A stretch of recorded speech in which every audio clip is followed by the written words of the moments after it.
Sa sandaling ito, sa ikalimang mundo ng Marem, Troxon Peak, ang manager ng mga special na transaksyon ay agarang tumatawag, Peakmaster, Peakmaster.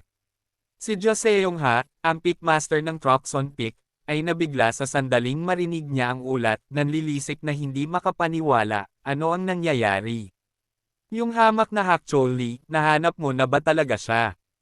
Ang matanda, na tuwang-tuwang hinahampas ang mesa, binomba ang Special Transaction Manager ng mga tanong, paano mo siya nahanap, saan mo nakuha ang impormasyong ito? Sigurado ka bang tumpak ito? Ipinarating ng manager ang mga salita ni Joseong Ha kay Eren ng eksakto sa sinabi niya. Kalmadong sagot ni Eren, napakaraming tanong ng sabay-sabay, hindi ko masagot lahat ng sabay-sabay, ang manager, na nalilito, sinubukang magpaliwanag. Medyo galit siya ngayon. Pero bago pa man siya makatapos, matapang na nagdemand si Eren, nakatulong na ako sa iyo na harapin ang kalaban, dapat may gantimpala iyon, di ba? Nanlaki ang mata ni Joseong Ha sa pagtatanong kay Eren, paano kita pagkakatiwalaan, paano kung manluloko ka? Mahinahong sagot ni Eren, kung hindi mo ako mapagkakatiwalaan, edi sana, tutal, kaaway niya si Troxon Peak, hindi ko, fine. Hahayaan ko na si Hakchol Lee. Lalong nagalit si Joseong Ha pagkarinig nito, nag-message ka sa akin para paglaruan lang ako, di ba, ang hamak na yun. Mahinahong sagot ni Eren, hindi naman, kung titingnan mo ang impormasyon ko, makikita mo. Tumigil sandali si Joseong Ha, pagkatapos ay tahimik na sinabi, nagmula ka sa isang mas mababang ranggo na sistema. Magalang na tumango si Eren at sinabing, tama iyan, kaya, sa palagay mo, paano malalaman ng isang tao mula sa isang mas mababang ranggo na sistema ang tungkol sa mga lihim na pamamaraan ng Troxon Peak? Nag-isip sandali si Joseong Ha bago sinabing, malamang narinig mo ito kay Hakchol Lee, ibig sabihin, kasali din si Hakchol Lee sa mga special transactions, ham. Ngumiti si Eren at sumagot, medyo matalas ka, para sa isang tulad niya na tumatakbo, ang mga special na transaksyon ay maaaring ang pinakamahusay na ruta. Biglang nakatanggap ng notification si Eren, nakatanggap ka ng 200 coins mula sa Peakmaster ng Troxon Peak. Laking gulat niya na muntik na niyang maibuga ang tiyan niya. Tanong ni Joseong Ha kay Eren, sapat na ba ito? Nag-alinlangan si Eren at nauutal, this is, hininaan ni Joseong Ha ang boses. Parang medyo kulang, di ba? Pero sana intindihin mo ang posisyon namin. Tumigil si Eren, iniisip, sobra na ito, gusto ko lang mabawi ang 20 barya na nawala kay Moheo Ha. Hindi malalaman ni Moheo Ha, hindi, actually, na ang 20 barya na iyon ang naging punto ng pagbabago sa kanyang buhay. Nang makita ang pananahimik ni Eren, si Joseong Ha ay agad na naglabas ng banta, kung ako'y iyong Daein, hindi ka makakatakas, gayunpaman, kung mahuli mo si Hakchol Lee. Tiyak na gagantimpalaan pa kita ng higit pa.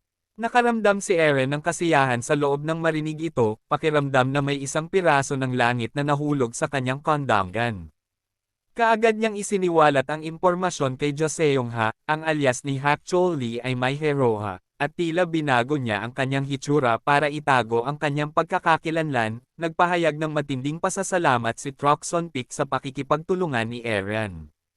Nag-isip sandali si Eren bago nagpakawala ng mahabang buntong hininga, Moheo Ha, originally, sinadya ko siyang makatakas. Pero who knew he'd run into a formidable opponent like Troxon Peak, anyway, maliit na halaga lang ang nawala sa akin. Kung ikukumpara sa hamak na iyon, wala si Moheo Ha. Ang bastos na iyon ang unang dahilan kung bakit ko gustong maabot ang sistema sa lalong madaling panahon, mapait na naisip ni Eren. Si Sokhyun, ang nangungunang martial arts pro trader, kitang-kita kung naaalala ang miserableng eksena sa nakaraan kong buhay. Kung sino man ang sumisimbolo sa pagbagsak ng pamilya ng Stilgard, siya iyon, nakasalubong ko siya habang hinahanap ang martial arts pro matapos manahin ang yaman ng aking ninuno, at hanggang ngayon, gusto ko pa rin siyang patayin, 100 ulit. Kinulong ako ng hamak na iyon ng maling impormasyon, pagkatapos ay niloko ako sa paglustay ng aking pera. Ang rurok ng pagbagsak ng aking pamilya ay nang bumili ako ng isang kislap ng pag-asa mula sa isang tao sa System 2. Ngunit hindi iyon nabawasan kahit kaunti ang pagkamuhi ko sa kanya. Ang mga mata ni Eren ay kumikislap na may layuning pumatay, ang kahihiyan at sakit na kanyang dinanas, tiyak, gagantihan niya ito ng 100. Pinandilatan ni Seokhyun ang system message board na may mabangis na aura, nang makita ang notification, "Seokhyun has accepted your message request." He greeted Eren warmly, "Hello, gusto mo bang bumili ng kahit anong espesyal, secret scroll, exchange scroll, marami ako." Agad na sabi ni Eren kay Seokhyun, "Inirekomenda ka ni Mohyuha sa akin." Napangiti si Seokhyun sa sarili, naisip, simula nung napunta ka sa akin sa pamamagitan ni Mohyuha, marami ka na sigurong napansin. Gamit ang kanyang clairvoyance, makakalap si Eren ng impormasyon tungkol kay Seokhyun, siya ay kabilang sa sangkatauhan, konektado sa System 1, sa ikalimang mundo ng Merim, na may soul state, nagtataglay ng maraming makapangyarihang martial arts techniques, sa antas ng transaksyon 1, at nagmamay-ari ng 1,100 coins. Ulat sa merkado, ang librarian ng Celestial Sword Library ay lihim na kinokopya at ninanakaw ang mga nilalaman ng martial arts scrolls, pagbebenta ng mga ito sa mababang presyo sa mga regular na customer at sa napakataas na presyo sa mga mula sa System 0. Sa pamamagitan ng pamamaraang ito, siya ay gumawa ng isang kapalaran, ngunit gumagastos din siya ng labis, mag-ingat sa pakikitungo sa kanya. Nagkunwari si Seokhyun na mabait at tinanong si Eren, "Mohyuha, ang hamak na iyon, ipinaglalako pa ba niya ang mga peking triple swords ng Emperor na iyon para manlinlang ng mga tao?" Ang sino mang bibili ng gayong mababang kalidad na mga diskarte sa espada ay dapat na hindi kapani-pani walang hanggal. Tumawa ng mapait si Eren, "Ha, ako nga ang sinasabi mo. Ako yung nasunog." Nagkunwari rin siyang sumang-ayon kay Seokhyun na nagsasabing, ang mga mula sa mga sistemang mababa ang ranggo ay dapat madalas na mabiktima ng kanyang panlilinlang. Tugon ni Seokhyun na may panunuya, "Oh, ang manloloko na iyon, sino ang nakakaalam kung kailan niya aayusin ang kanyang mga lakad?" Pagkarinig nito, hindi napigilan ni Eren na mapahamak, iniisip, karaniwang inilalarawan mo ang iyong sarili. Sarkastikong tanong niya, "Seokhyun, iba ka kay Mohyuha?" Tama, si Seokhyun ay naglagay ng facade of righteousness at sumagot. "Huwag mo sana akong ikumpara sa hamak na iyon, kung hindi, pwede ka nang umalis. Maaari ko bang makita ang ilan sa iyong mga diskarte, naghahanap ako ng isang tiyak." Sabik na sagot ni Seokhyun, "Isang sword technique, sabi mo, tamang-tama, paano naman ang isang ito?" Pinadalhan ni Seokhyun si Eren ng isang set ng mid-level sword techniques na tinatawag na Dream Blossom Sword Technique. Naglabas ito ng amoy ng plum blossoms, na ang bango ay tumitindi habang umuunlad ang isa sa pagsasanay. Pinigilan ni Eren ang kanyang pakiramdam ng inis at sumagot, "Wow, ito ay hindi kapani-paniwala, ang pamamaraan ng espada ay hindi masama sa lahat, magkano ang halaga nito?" Agad namang sumagot si Seokhyun sa casual na tono, 50 coins ang market price, pero dahil first-time buyer ka at galing ito sa sarili kong collection, 35 coin ang ibibigay ko sa'yo. Inabisuhan ng system si Eren na ang market price ng Dream Blossom Sword Technique ay 15 coins, at ang rate ng transaksyon para sa sword technique na ito sa kanyang channel ay napakataas. Pagkatapos basahin ito, si Eren ay tumawa sa kanyang sarili, iniisip, naglalaro ng hardball, ikaw ba? Pinag-aralan ni Eren si Seokhyun, na pagtanto na siya nga ang tipong gumawa nito. Kung ibinente ni Mohyuha ang triple sword technique ng Emperor sa halagang wala pang kalahating barya sa 5 barya, malamang na itataas ni Seokhyun ang presyo sa kasing taas ng 20 coins. Nagpadala si Seokhyun ng mga agarang mensahe para i-prompt si Eren, nagtatanong kung bakit hindi siya sumagot at kung ayaw niyang bumili, lihim siyang nanumpa. "I'll make you cough up everything, Eren." Kunwari walang muwang, sagot ni Seokhyun, "Hindi, gusto kong bumili, medyo mura ang 35 coins. Ituloy natin ang transaksyon." Nang makita ang gintong gansa na nangingitlog, si Seokhyun ay sabik na nambobola, "Oh my, mukhang hindi lang ikaw ang mayayaman kundi may matalas na pangunawa. Maaari ba akong magtanong tungkol sa iyong trabaho?" Mapait na tumawa si Eren at sumagot, "Hindi ba sinabi sa iyo ni Mohyuha, nagtatrabaho din ako sa industriyang ito, malamang na madalas tayong magkasalubong."